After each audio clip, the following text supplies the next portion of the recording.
తాజాగా యానిమల్ తర్వాత రష్మిక తన రెమ్యూనరేషన్ ను భారీగా పెంచేసిందన్న వార్తలు వైరల్ గా మారాయి.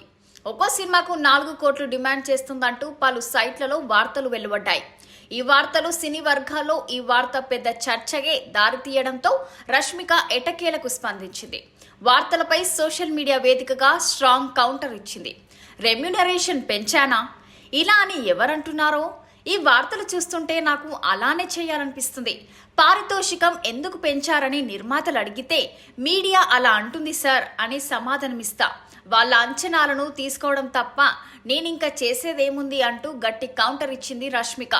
నేషనల్ క్రష్ రష్మిక మంతన ప్రస్తుతం బ్యాక్ టు బ్యాక్ విజయాలతో దూసుకుపోతుంది. పుష్ప, యానిమల్ మూవీ విజయాలతో తనకు ప్రస్తుతానికి తిరుగులేదనే నిరూపించుకుంది. ఇక పుష్ప 2 కోసం సినీ ప్రేక్షకులందరూ ఆసక్తిగా ఎదురుచూస్తున్నారు.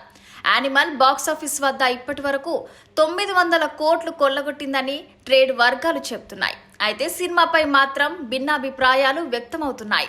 మహిళల పాత్ర చిత్రీకరణ, హింసపై సినీ నటుడు ఆమీర్ ఖాన్, మాజీ భార్య కిరణ్ రావు సహా కొందరు అభ్యంతరం వ్యక్తం చేశారు.